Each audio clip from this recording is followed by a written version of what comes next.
Yeah. Porting down. Yeah. So yeah, there's tons of cool stuff. Let's change gears then into I mean, I'm just excited about all this. I know there's a lot of red tape with the government and actually getting boots on the ground in there to explore and verify through excavation these things that we're seeing on new technology. You know, the new technology is great with the ground penetrating radar and able to see stuff underground with these using different types of waves. And speaking of which, there's a lot of other technology for waves and other cool stuff going on. What was this interview? Did you guys? I haven't finished watching it yet. This just dropped a couple hours ago, about eight hours ago. Start at 9 minutes and 20 seconds and just play like 5 minutes of it, Jeremy. There's some great This one right here, right? Yep. 9 minutes, you said? Yes. 9 to just play from 9 minutes, play a few of it and it gets good. All right, let me I got to share audio, so let me represent this. There it is. They discuss specifically the patents, and then Sal discloses some information that has not been public before, as he states that he didn't sign an NDA on it. And it's, I think you specifically, Mr. Reese, are going to appreciate it. Awesome. Let's check it out. A great man, a man that shall be remembered by history, for he deserves to be remembered by history. He is a man of great integrity. I was able to present. I went to the blackboard. I would, forget this dry erase board and stuff. To the blackboard, a piece of chalk in my mouth. Yeah, actually, I held it in my mouth for a little while. But anyway, in my hand, I actually went to the blackboard, put down Maxwell's equations, the 4 equations, 4 unknown. So again, heavy side version of Maxwell's equations. And from there, I was able to pause that again, Jeremy. What is understood as the Pais effect. Once he saw. A key fact that he just states is the 4 known Maxwell equations. Thus, there must and obviously are more equations of Maxwell that are also known, but only to after you just like sign an NDA probably or something like that.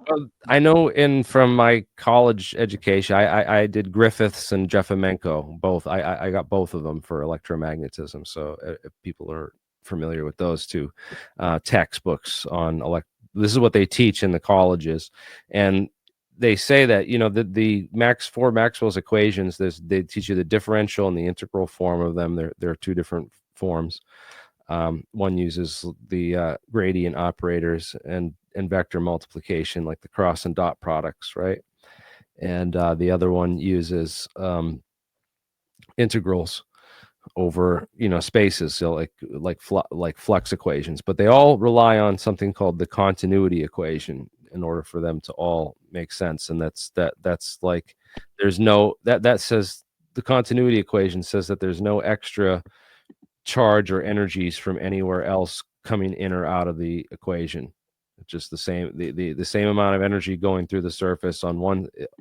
The amount of energy that went into a surface on one side is the same amount that's coming in out of that loop on the other side. And it's this J term, which is like a loop integral around the current, where all the current's going through in any of the Maxwell's equations. But obviously also a lot of people would just point at Maxwell and forget like Heaviside did a really important reinterpretation of Maxwell's formulas in like 1870s. And so I think that's also, it could be more that these are Heaviside equations as well. Yeah, but you have to look at the whole where Maxwell got all this stuff from, because one of the equations of Maxwell's equations is Faraday's law, right? Right. One of them's Ampere's law. So all these guys, John Faraday and Ampere, the French guy, all these dudes were messing around with electricity in the 1700s and figured this shit out first.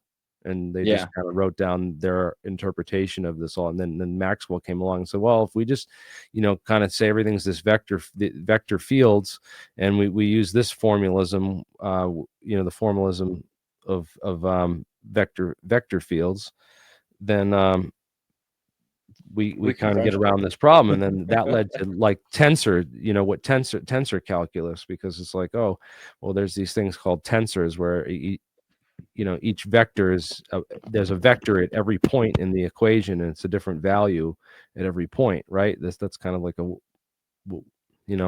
so that led to a lot of the calculus was essential for like building all this framework, like the understanding the differentials in space and the relation between space and time, because it's relativistic what's going on with the charges, and how moving a charge through space creates a magnetic field just by simply just transporting the charge. It's a relativistic effect. So there's definitely, like he said, it goes back to 1895. Yeah, so this is like understanding Maxwell's equations has gotten us a lot of engineering. We do a lot of our, all our engineers that currently work for all these companies are building stuff with that math. So right? It works. I watched these two AIs discuss Maxwell's equations and free energy the other day, and it blew my mind when they brought up that part of Maxwell's missing equations was that he fully believed in what they called the ether then, and in a couple minutes here, Sal Pais calls it like quantum something, some new technical term, but says they're essentially the same. But the two AIs were saying that the key part of Maxwell's whole system was connecting electric fields and magnetism together through the ether, and that he was using the ether and had equations with the ether. Sorry, kind of choked on my words there, but it's very right. Well, this is also like, it was, everyone kind of took the ether for granted, I feel like, until the 20th century, and then really particularly with the Michelson-Morley experiment, kind of just throwing ether out of the equations and pretending that we just have enough answers with relativity. But that's also led to quantum physics, nanophysics, all these ideas that are saying that physics isn't a unified theory. We cannot have a unified theory of physics without ether. I feel like that's kind of problematic. And what they replaced with dark energy and dark matter. It's all right, because essentially it's the same thing. Yeah. It's another term for it. All right, I'll shut up, and you want to play a little bit more, Jeremy? Well, another thing I'll talk about that is worth mentioning is something called the retarded time. And the retarded time is... I had a retarded time last night. No, I'm just kidding. in the heavy side Feynman formula, this is like, basically, if you have things moving at the speed of light, how do you plot the field from them, because they're moving so fast. So if you have charges that are moving really, really fast, then it gets really complicated trying to plot where they actually are, because by the time the signal of what that charge reaches the observer, it's changed position already.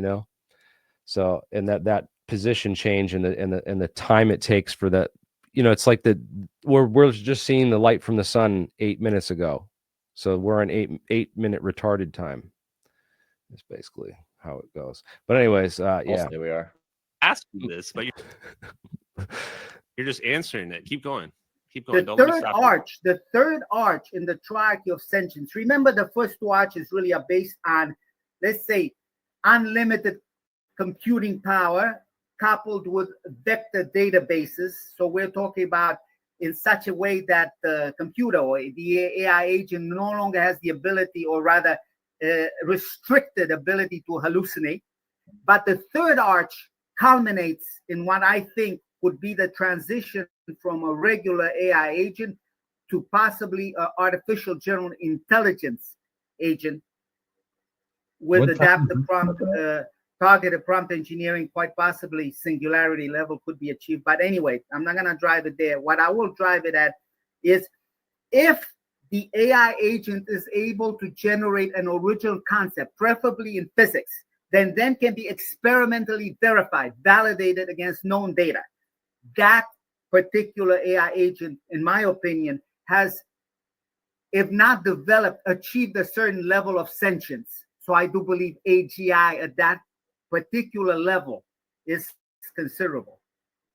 AGI status. So you're not Again, allowed an to original use, physical concept. Oh, you're I not think the allowed to video use jumped ahead of AI it, Jeremy. because you think like China's going to steal the secrets because the AI is learning, or just more because of its can become sentient, or both?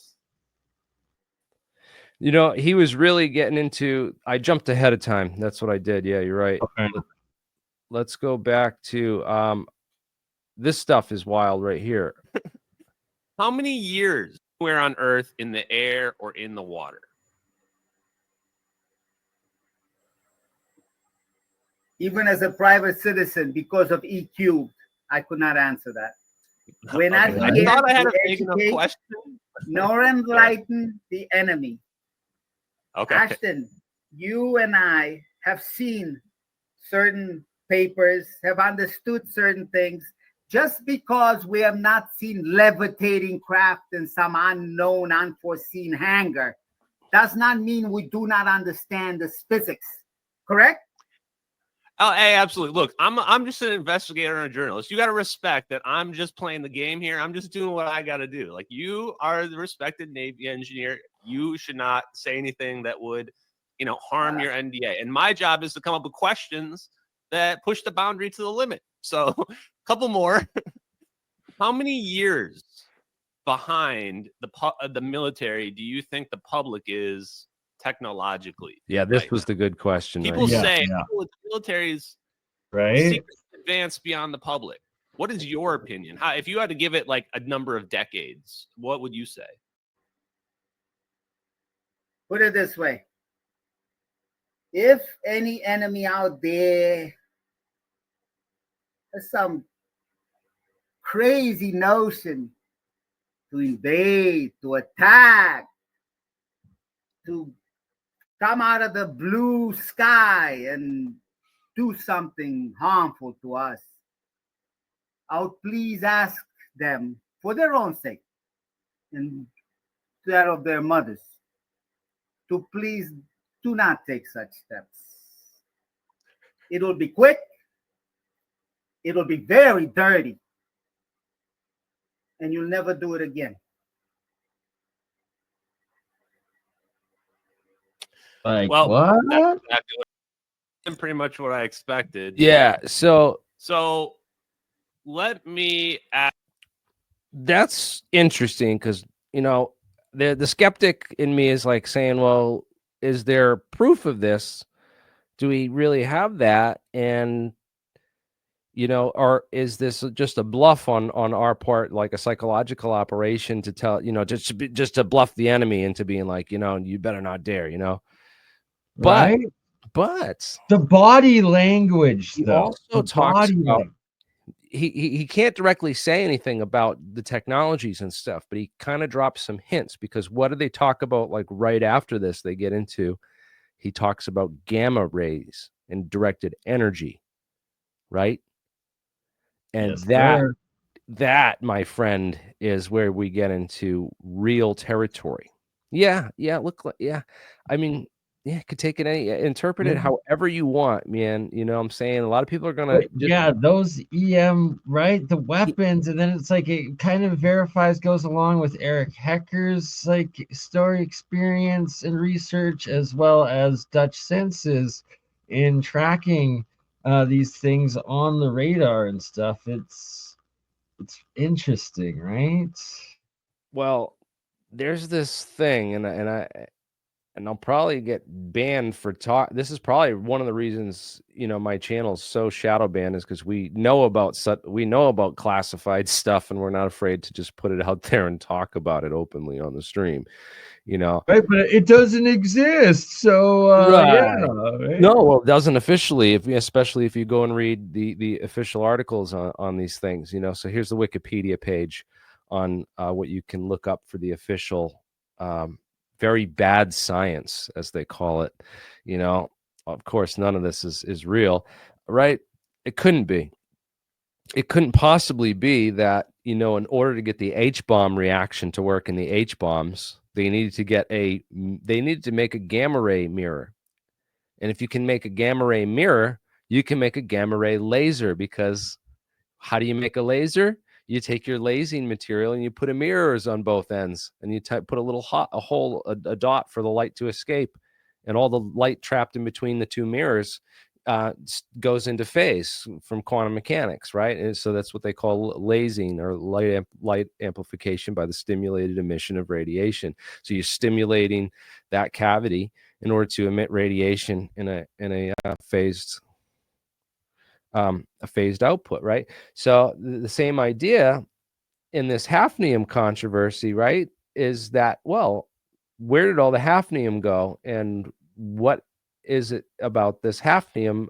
Especially there's one isomer of hafnium, which is like slightly almost like it actually like will jump up and down on the periodic table. Like it will jump up from hafnium to like the next element and then jump back down, which is really interesting, because very similar to what Bob Lazar talked about with element 115 jumping up to element 116 and back down again. You know, I always thought that idea was out there and crazy, but it turns out, yeah, there are these things called nuclear isomers, and hafnium was one of them that they were working on back in the, 1997. Apparently this Jason advisory group took testimony about these triggered nuclear isomers, and the Jason Defense Advisory Group was disbanded.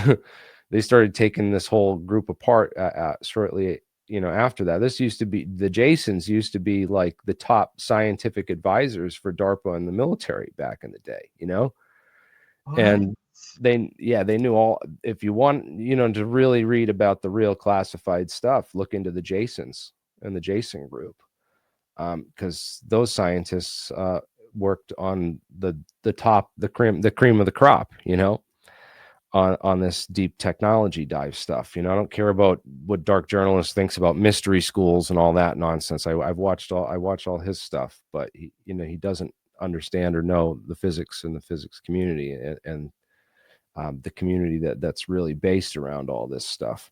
I do. Sal might have mentioned that group, or hinted towards that group as being the one that he had the interview with about his patents. Oh yeah. This is exactly knowing all this stuff behind the scenes. You can connect a lot more dots than Sal would like you to, and then the people that he works for would like you to be able to connect. Because this is the where these, because a lot of those people are still alive from the Jason group, right? They didn't just they disbanded the whole group, and they lost the federal grant and the funding and all that stuff, right? But those scientists, a lot of them are still alive. They didn't just go away, right? And they just went private. Well, there's a number of them that, like, you wouldn't know about these guys. You know about Hal Puthoff and Eric Davis, and those guys are pretty well out there, and especially now with the whole, they wrote all the DIRD Defense Intelligence Reference documents, the debriefings, for the Air Force that came out in the ATIP disclosures, apparently, right? So all that stuff, it's like we said, that was a controlled leak. That was a controlled leak. That was a controlled, they let a little bit of stuff out of the bag, but not too much. And I don't know if that's to send us and the Chinese and the Russians down a whole rabbit hole, thinking they have. Right. So I suspect and heavily feel that the whole Tic Tac gimbal thing was the exact same, and like, then what is that? And probably it is the same technology. If the MH370 thing was it, like, if those videos are real and that orbs that technology, that's 10 years later down the road of these same sort of craft drone plasma things. It adds a layer of mystery to it for sure. You're muted, Jeremy. Here again is the hafnium controversy article, and you can read about the Jason group and a lot of that stuff on that, and dig into that a little deeper. But the whole issue with sorry, you had just mentioned this, and now I got thrown off looking at math equations and stuff. This was we were just talking about this, and I want to look this up. Not the Jason's group, not the Hafnium controversy thing.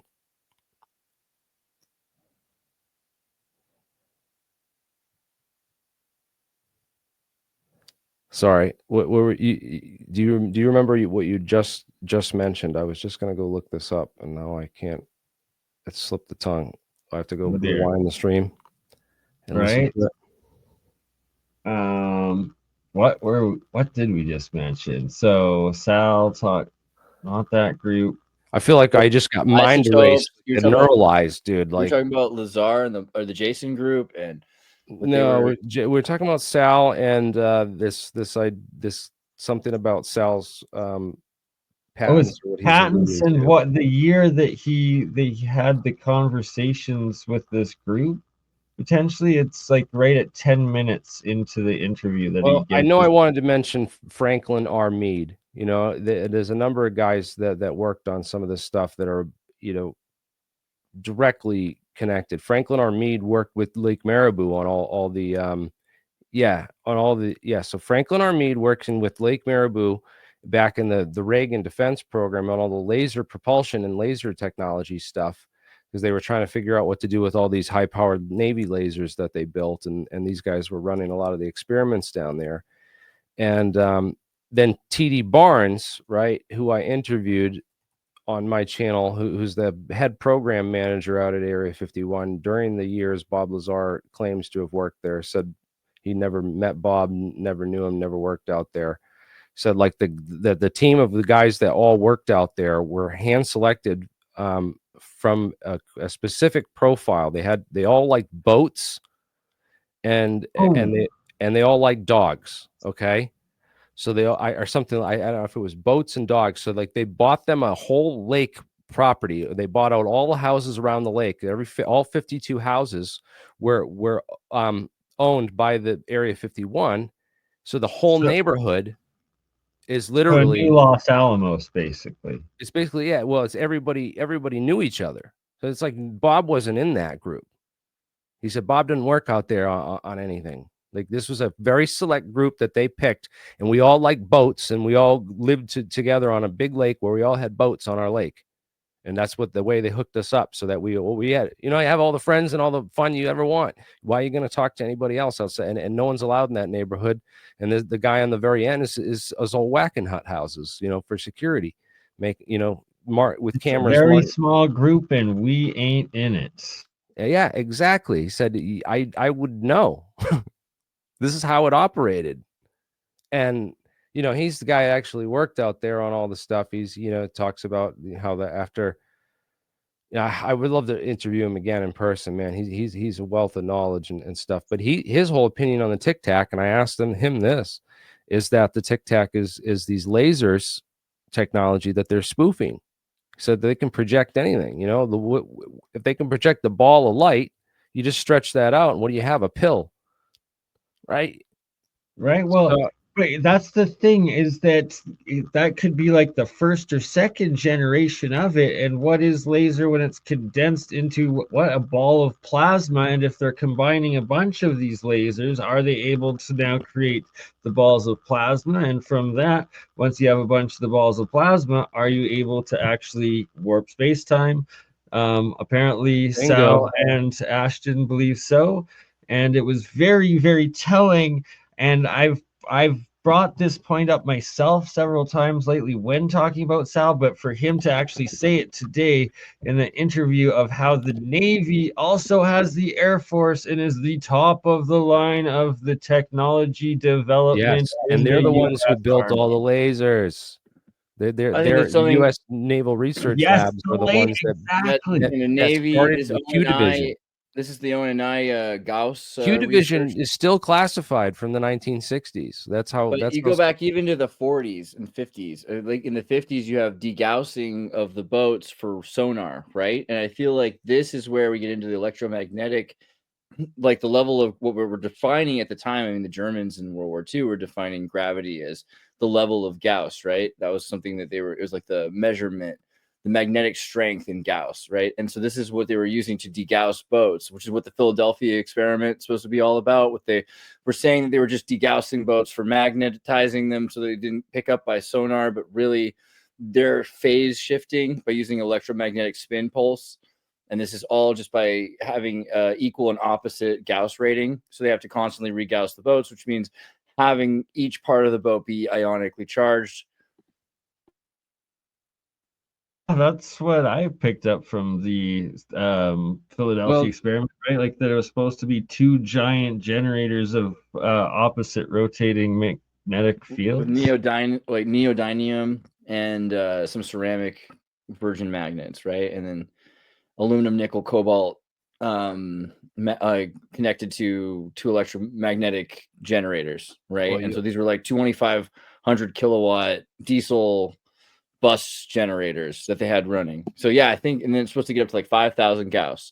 So if they can continually pulse the 5,000 Gauss, then they can remove the spin state, or they can rearrange the spin state, and this would allow for the object to be in multiple phase shift. The next level. Yes, that's, but people don't understand where we're at and where the aircraft that we have, the top secret aircraft where we're currently building have the last generation of that, which is just blasting the air so that it supercavitates, so that you can fly through it at hypersonic. This is how you get past like laser burn a vacuum, you vacuum right in front of the craft, so you're going into the vacuum, so there's no drag on the air. Yes, because you're burning the air off.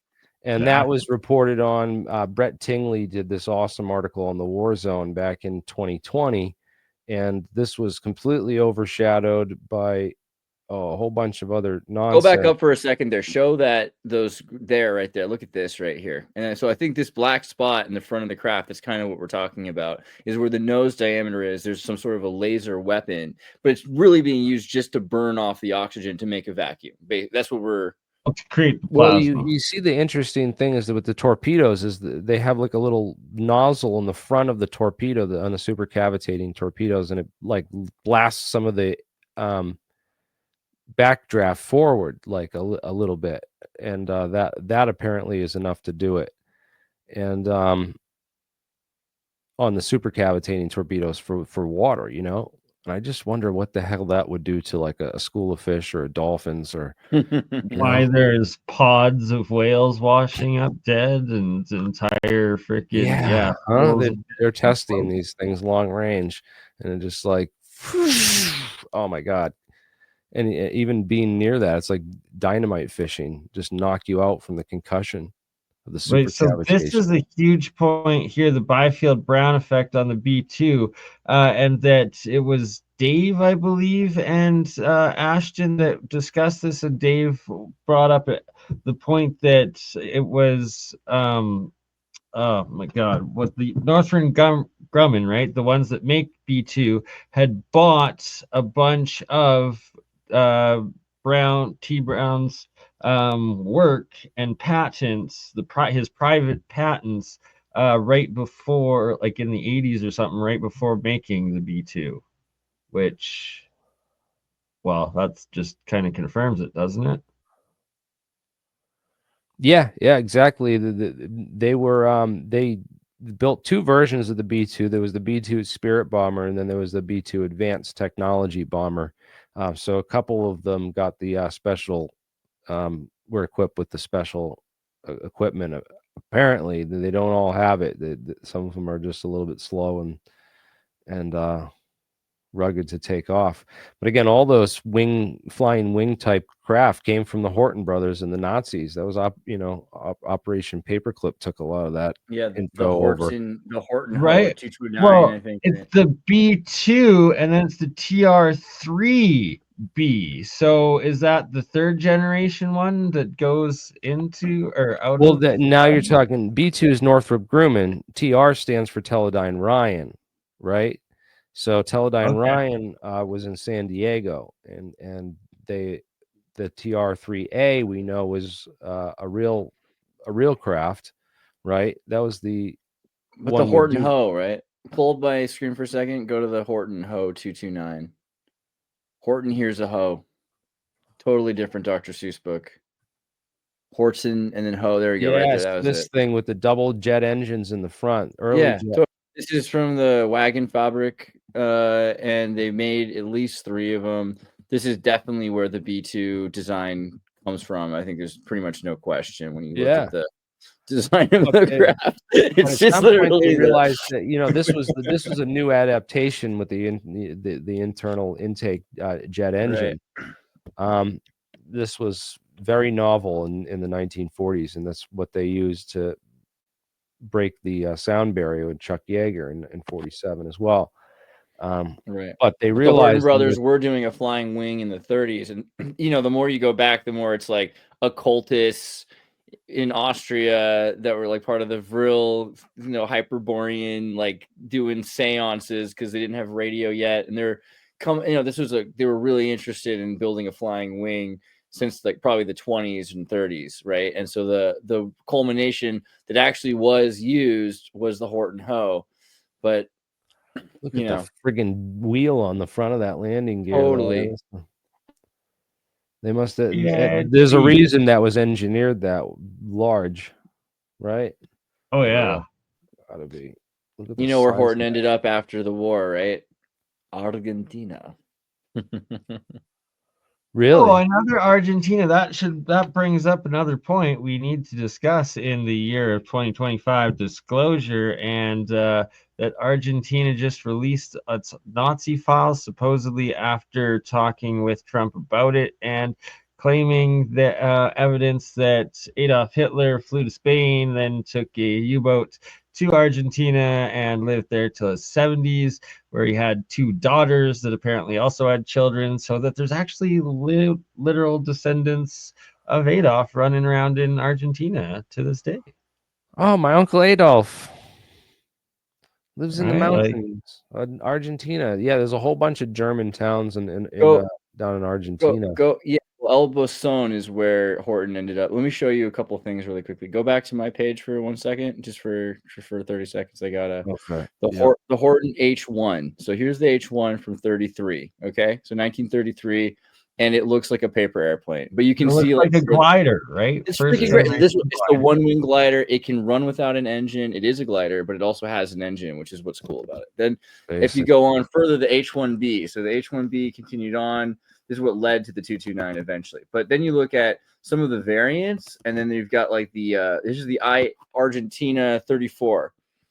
Okay, so this was designed in Argentina in El Boson above Bariloche, which is where they have the Atomic Research Center and the they have like a hydroelectric water plant, and they have their first fusion reactor, right? So it looks like another one's mating with it. Jesus. This is from 1930, 1950, 1960, 1957. Is the 37. Now look at the front of it. Remember what you were talking about a minute ago? Yeah. Bingo. There's the nose cone. Right on the front of one of these 1-wing planes. And they continued on. Here's the 38. So these are all Argentina. 41. That metal spike. You can see the Argentina flag on the side of it. You're all in Argentina. Wow. Yeah, they made some cool stuff. And so people were always saying, hey, the Nike Pole 9 with the Rotax engine. There's all kinds of places around the world where UFO sightings are huge. And Argentina El Boson is one of the biggest ones. And it's interesting because like they have plenty of reason for that. Yeah, and like apparently like the areas where the Germans were well known for out in the mountains is where a lot of the UFO sightings are seen, specifically one town where there's like a factory or something. They have and also with energy. Machining, in fact, yeah, how do they get the machining out there to do all this? They must have. So you bring submarines, you bring stuff to the coast, you bring it through the lakes, and at the lakes, that's the thing. A lot of these sightings are crafts flying out of the lake, out of Lake Pucón and out of Lake Bariloche, right? There's even weird like islands that move around in some of these lakes. What's the Rio Tranquilo? I think is another one. Jeremy. You should have your screen up because you know how to spell these places, and you can give us a tour. And I just gotta say, shout out Angela Merkel as #1 suspect of Hitler's like daughter or granddaughter, because like I completely forgot like when there was the Q rumors. One of the Q rumors was like Angela Merkel is Hitler's daughter or something like that. And it's like, what? Could it be? Is our reality that much of kabuki theater? And like, what? Anyways, I'm shut. Merkel has a property in Paraguay right next to San Bernardino. San Bernardino, Paraguay, I'll pull that up as well, is a place where the Nazis were, and there's no extradition in Paraguay. It's also George Bush and Nestle Wow. are their only neighbors, you know what I mean, that have like huge oil reserves. But then there's the Iguazu power plant, the hydroelectric, Itapu Dam. I'll pull all this up in a second. And then El Bosón, Argentina UFOs. Let me see there really quickly. UFO sightings in Argentina. Boom, right here. So let's just here. Let me just show you. Okay. So first off, this is let me show you the El Bosón.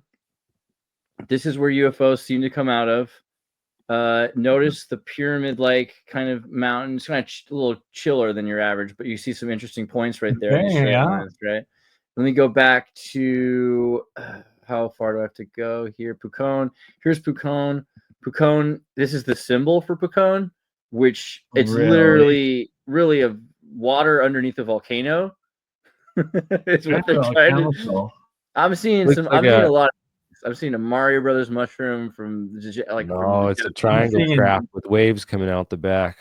Do you see the craft? Right? Oh, right? No doubt, triangle craft with waves out the back. It's a wing. It's a wing. Okay, and then so if you want to go through, here's a bunch of sightings in Argentina and Portugal and etc. here. But I was gonna go to the Argentina 1995 incident in Bariloche, where dudes were like just trying to, have like a ski resort, and all of a sudden they started seeing crazy, like this is the kind of lights that they saw as they're flying over Argentina, over Bariloche's lake, over by Island Aryan, the Aryan Island, and also the Slavonic mountains, the Montagna Slavonia. But there's just so many things that you start to see these. Remember what you were talking about earlier, these kinds of line-shaped crafts, right? A lot of the things that like Nuremberg event, a lot of Nuremberg event crafts that they see in Argentina. And then, Puerto Rio Tranquilo. So this is a place where it's a very interesting place. It's like the deepest lake in South America. It's it's not the biggest because Lake Titicaca, but also UFOs in Lake Titicaca. You got to look into too because Lake Titicaca, which is a great name for a lake, by the way. But they have these weird it's supposed to be Kaka. It's supposed to be like the throat chakra or something like that, or is that Shasta? It's it's the sacral chakra of the earth, like, or one of those, like the hippies had these things about it, and it's cool. I walked around it once. It took like 7 days to walk around this lake.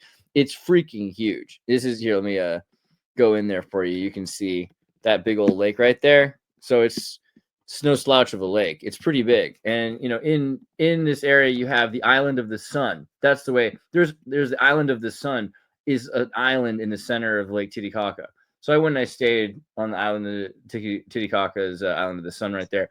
And there's all these like human sacrifice pads. This is where they have those giant rocks. Isla del Sol, Titicaca, megalithic. Let's just see if that pulls up anything real quick.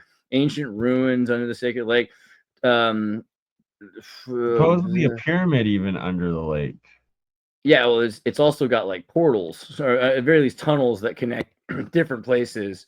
Like some people say you can get from Rio Tranquilo to Titicaca, which is like thousands of miles away. But they've suggested, people have these stories that go back like 1,000 years of people that swim, get stuck in a tunnel, and then all of a sudden they like swim out of the tunnel and they're in a place with like a portal, like 1,000 miles away in the other lake, right? And a lot of Swiss people been buying land here and in Rio Tranquilo. It's just Rio Tranquilo is really beautiful because glacial and super clean. Titicaca is getting cleaner, and you see a lot of like quinoa growing in the hills, but it's still, it looks like a feudal village. There's like peasants that live there all the time, but there's tons of UFO sightings there as well. So, I mean, you could also do the Atacama Desert. The Atacama Desert's kind of like the Roswell, and there's no ozone above Chile, which is weird for a lot of reasons, but it helps with their giant observatories. So they're able to see with a lot less interference, which is really interesting. But how do you end up without an ozone? It's like some nuclear war happened there thousands of years ago or something. It's crazy. I mean, for a people obsessed with a flying frisbee disc that looks like a spider. Right? And why have so many, like the UFOs used to always be discs and cigar shape, and now it's like it's always orbs or triangles and supposedly jellies. I don't know about that one, but UFOs over Iguazu Falls. Similar events occurred in 1911, then in 1950s, there just go share 1890s. screen again. Oh well, I'm just reading about it really quick. I don't think I have any good pictures to share with you really, but just I can at least show you the Itaipu Dam. Okay, so Itaipu Dam is a hydroelectric power plant that 40 to 60% of South America gets all of its power. The entire continent gets all of its power from this one hydroelectric dam. It is fierce. It is a huge dam, and they literally took a chunk of Paraguay away just so that it could belong to Argentina, because Argentina did most of the work to build that. But guess why? Who was in charge of Argentina at the time? Freemasons with Perón and their connection to the Nazis, which is interesting because the Nazis have been connected with the Vatican, and the Vatican betrayed them to work with the CIA.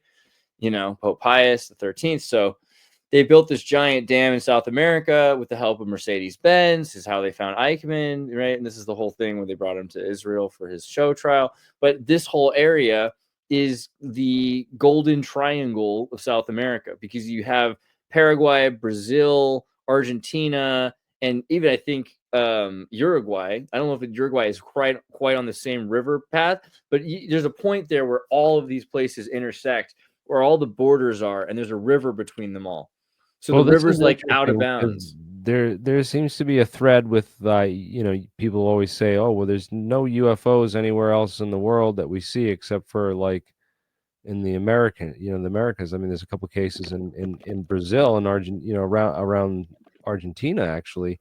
Well, then the celestial phenomenon over Nuremberg. So there's just something about places the Germans have been too. Look at these pictures of the 1560s, and they have, what do they have? They have these balls, and then they have balls that are stretched out into these cigars, and then the cigars are actually shooting balls out of the cigars. It's even more accurate or vivid or detailed than most of the things we're getting from Roswell or from UFO Disclosure today, because this is tying all of it together, right? It's crazy.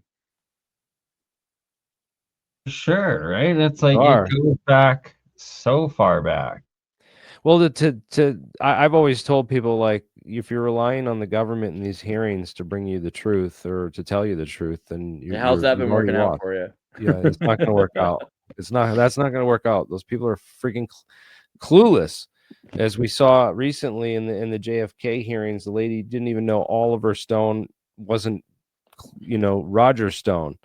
So, yeah, you need new solutions. You can't use the old tactics to solve the problems that were the same tactics that made the problem. The Pentagon, what was it? An information agent special or what? Like department? Like it's so insane that people have faith in government agents and information operation agents. Yeah, it's so revealing that time after time it just comes out that all these people who are tasked with investigating the government turn out to be involved with the cover-ups and stuff, as we've done a lot on the Kennedy assassination, and I've been deep diving this and just absorbing everything I can on it. Also, maybe before we get into that, whatever happened to that Russian spy that was arrested in Florida with the radar he had a dish kind of gun that was in a backpack type of weapon. He was basically blasting people, Havana syndrome. And